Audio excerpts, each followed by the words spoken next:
Tout de suite, les journaux. Maintenant sur TPT+.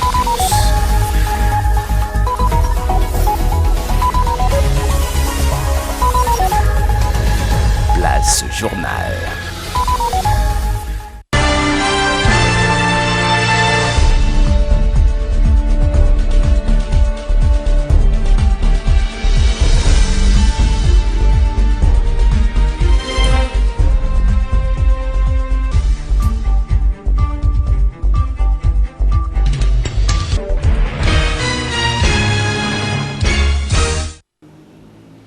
Merci de choisir TPT+, pour vous informer. Mesdames et messieurs, bienvenue au journal.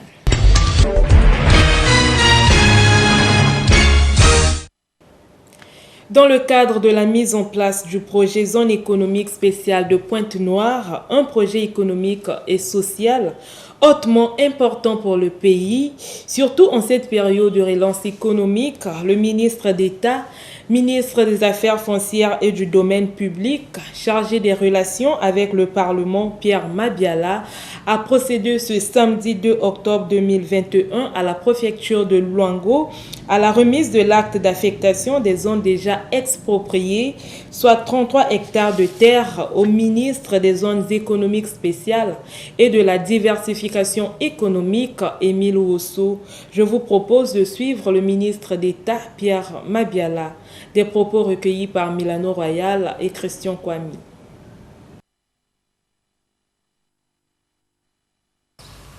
Cette zone est aujourd'hui une zone acquise par l'État congolais.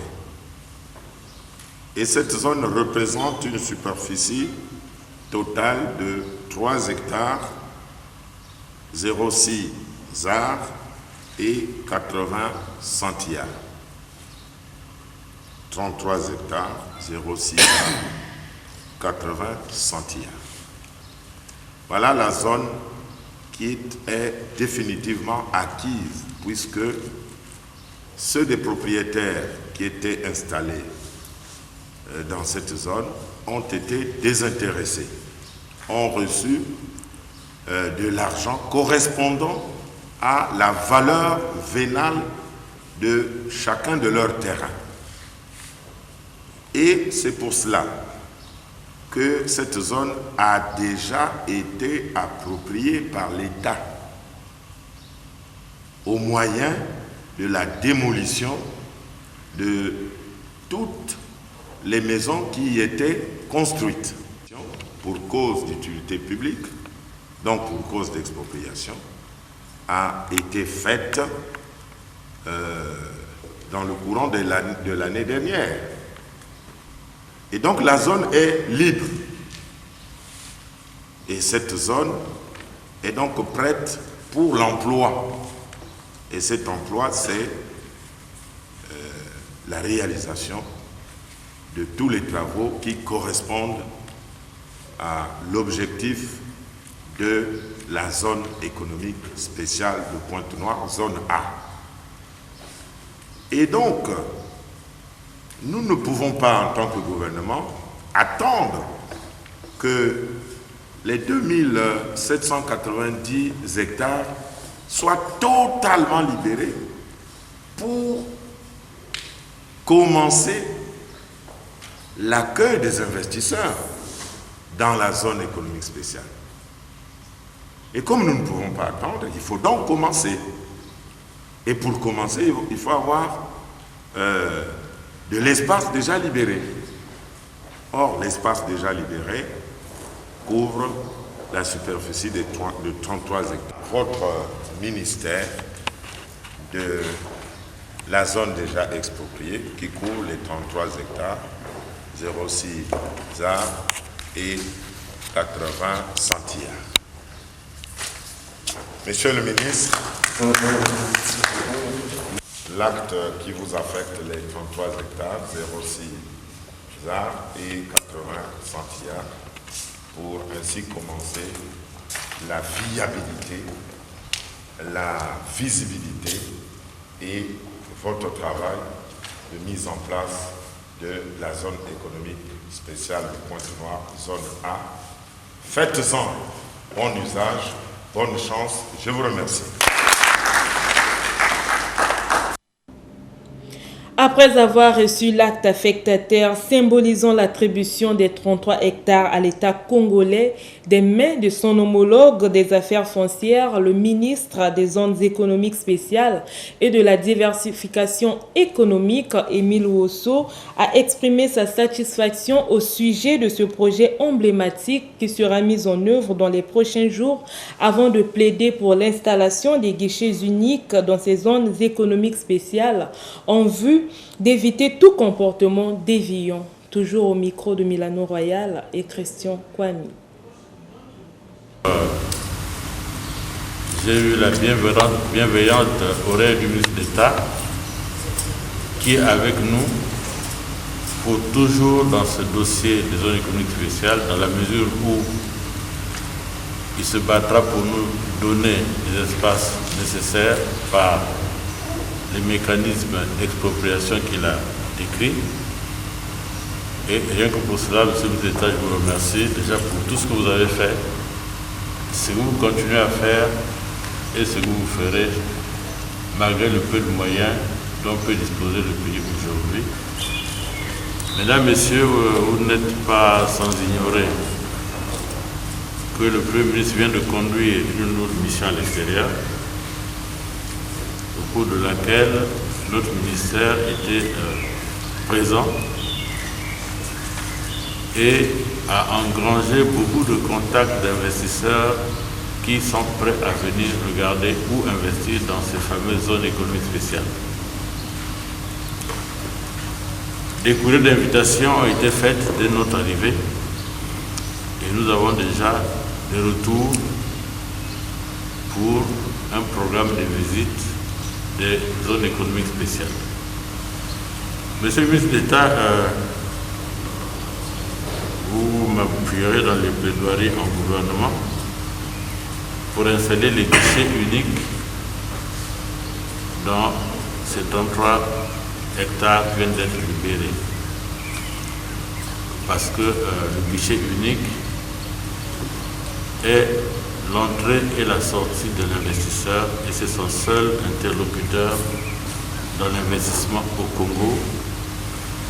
Parce que pour nous, et selon le chef de l'État, les zones économiques spéciales doivent être des zones de désarmement douanier total, désarmement fiscal, désarmement des harcèlements, des contrôles abusifs. Donc c'est par là que nous allons commencer à avoir les meilleurs points dans le climat des affaires. Parce qu'il n'y aura aucun comportement déviant de personnes dans ces zones qui seront complètement sécurisées et interdites d'accès à ceux qui n'y ont pas droit. Autre chose dans ce journal, depuis peu, une grande inquiétude gagne le cœur des abonnés de la EDC et pour cause, les nouveaux compteurs de la dite société abusent de leur consommation. Ces factures sont lourdes d'une manière pas possible. Suivons ce reportage. Pas de branchement des appareils électriques du genre, fer à repasser, cafetière, split, plaques chauffantes et autres. Telle est la chanson actuelle dans la bouche des Pontenégrins et même de certains agents de la Société Énergie électrique du Congo. Et pour cause, la consommation abusive de l'énergie électrique par les nouveaux compteurs de la EDC, fortement constatée par les populations au travers des nouvelles factures d'électricité qui deviennent exorbitantes depuis la pose des nouveaux compteurs, au point justement d'entamer le panier de la ménagère.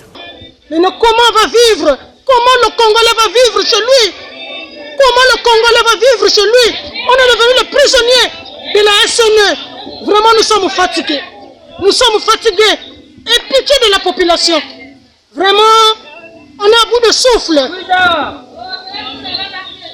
Le quittance, quand ça vient là, vraiment, c'est trop élevé à 100 000, 200 000. Mais d'autres, parfois, on avait le compteur, on payait 12 000 francs. Maintenant, là, c'est 80 000. Oh, maintenant, mais enfin, rendez-nous quand même la vie facile. Faciliter la tâche aux Congolais. on doit quand même bénéficier de nos droits congolais.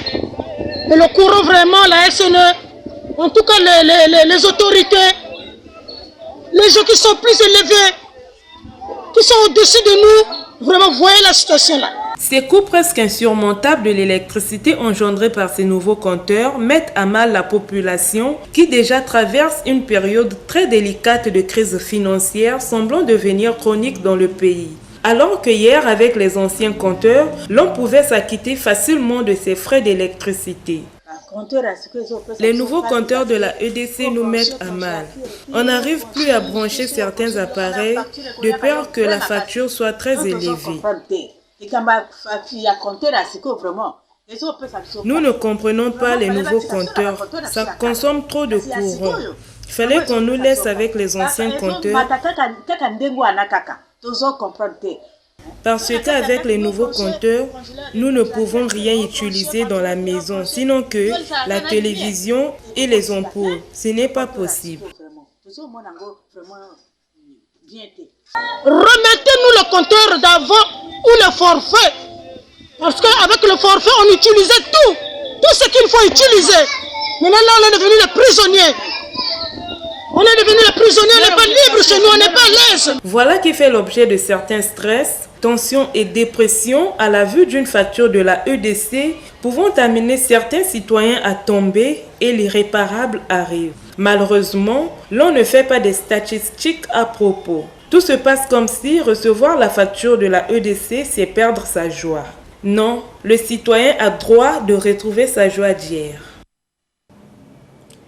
Depuis le 29 septembre, le CECI de Mvumvu est pris d'assaut par les populations semblant prendre conscience de l'intérêt de se faire vacciner contre la Covid-19 très tôt le matin, et cela volontairement pour montrer leur obéissance à une obligation gouvernementale. Malheureusement, ces populations en sortent déçues parce que les conditions de la vaccination en masse ne sont pas réunies.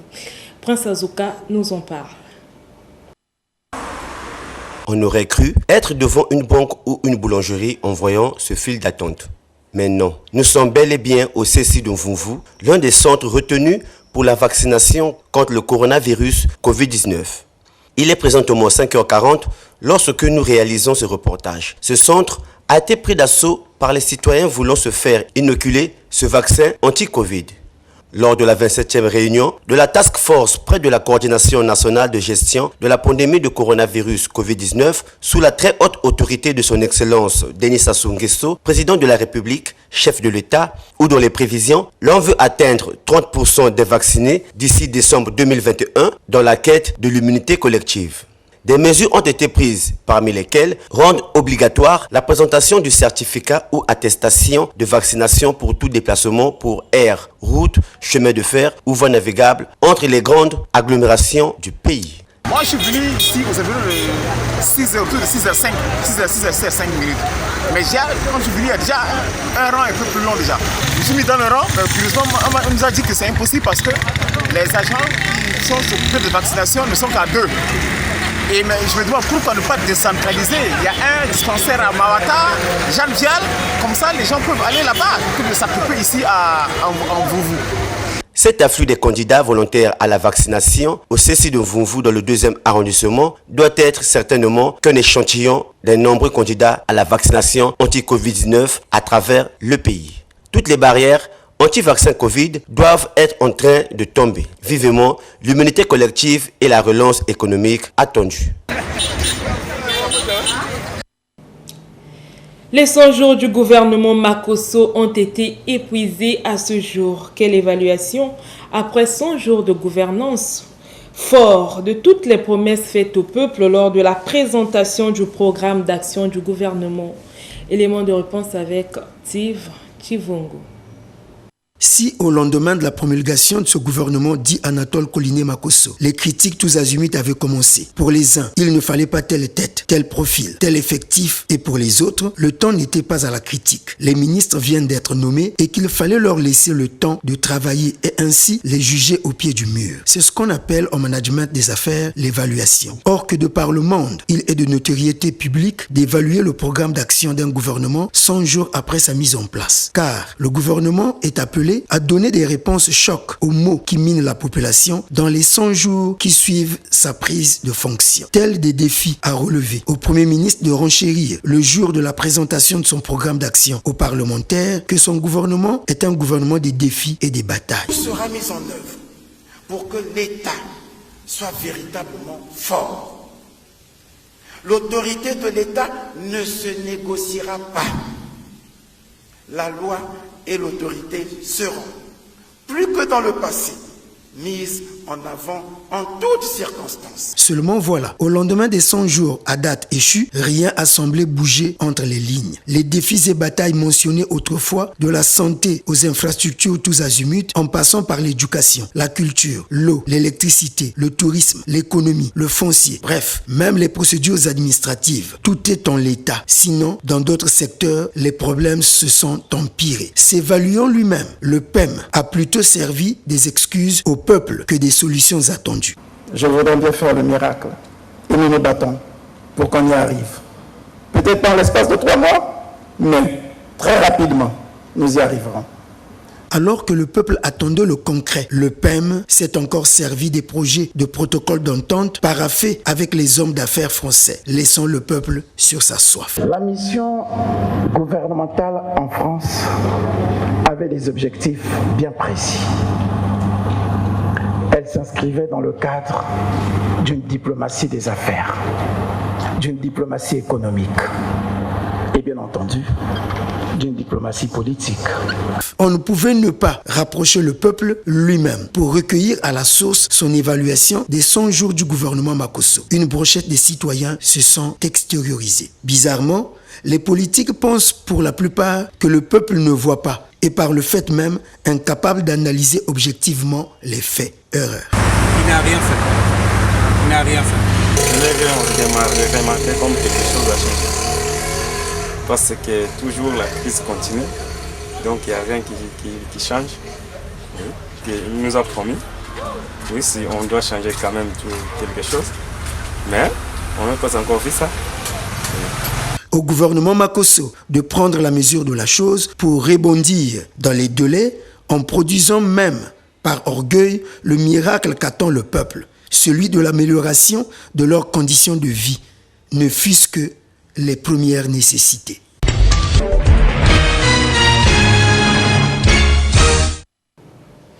Le général Jean-Michel Mokoko, 74 ans, ancien candidat à la présidentielle de 2016, condamné pour atteinte à la sécurité de l'État, a été remis en prison vendredi alors qu'il était soigné depuis 1 an à l'hôpital, a indiqué son avocat.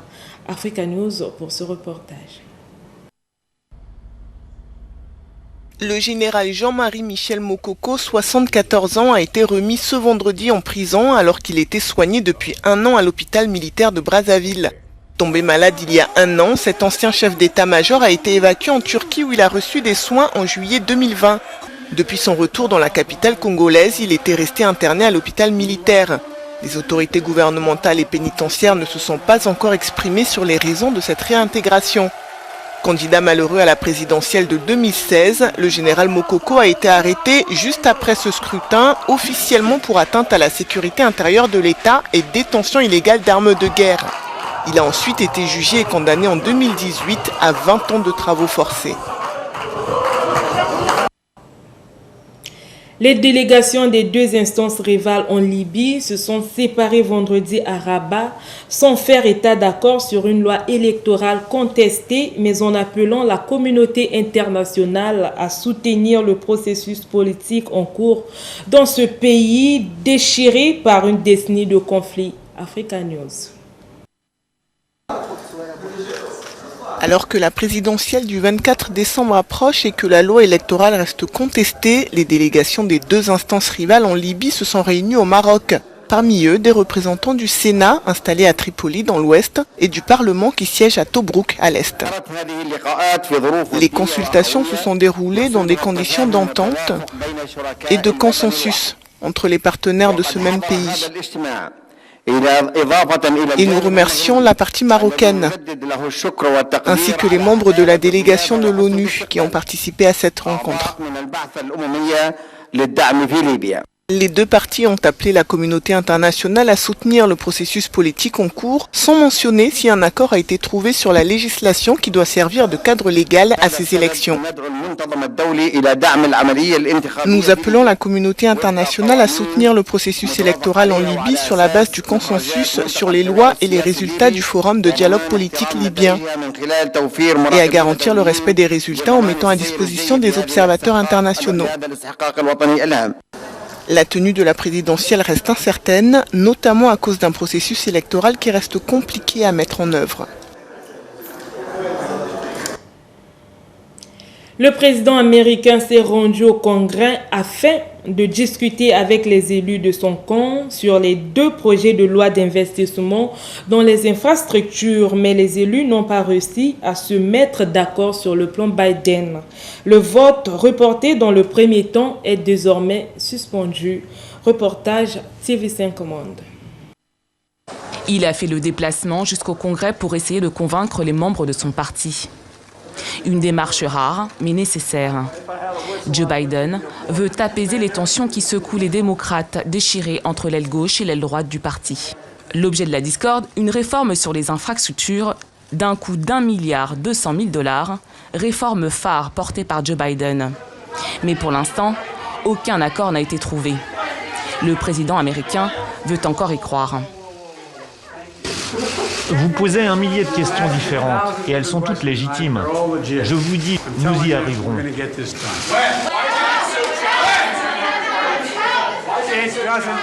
Peu importe quand, peu importe si c'est dans 6 minutes, dans 6 jours ou dans 6 semaines, nous y arriverons.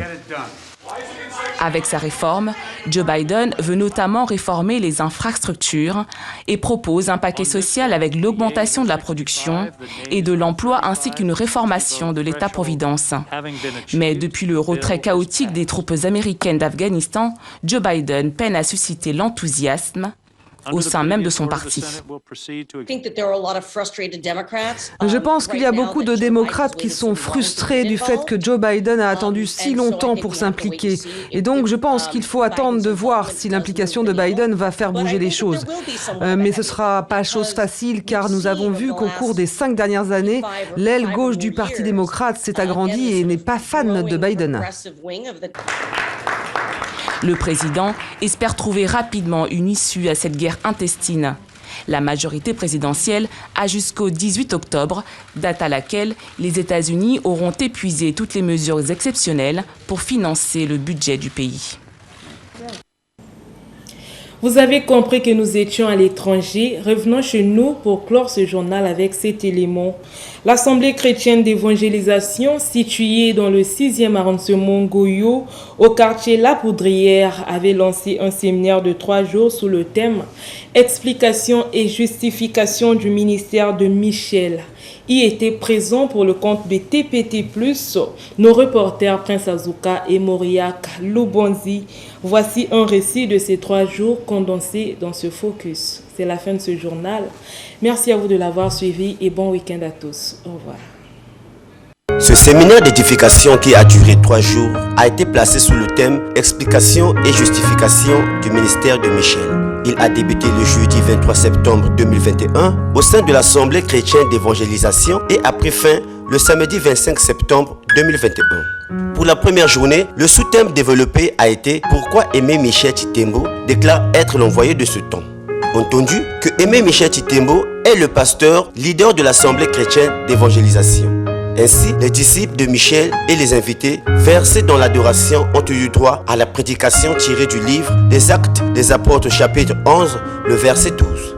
Texte qui sous-entend la démonstration par le prédicateur messager que c'est bien lui, l'envoyé de Dieu de ce temps-ci. Au sortir de ce premier jour de séminaire, le pasteur Titembo a confirmé à notre caméra son appel exceptionnel. Venu relayer la mission de Paul.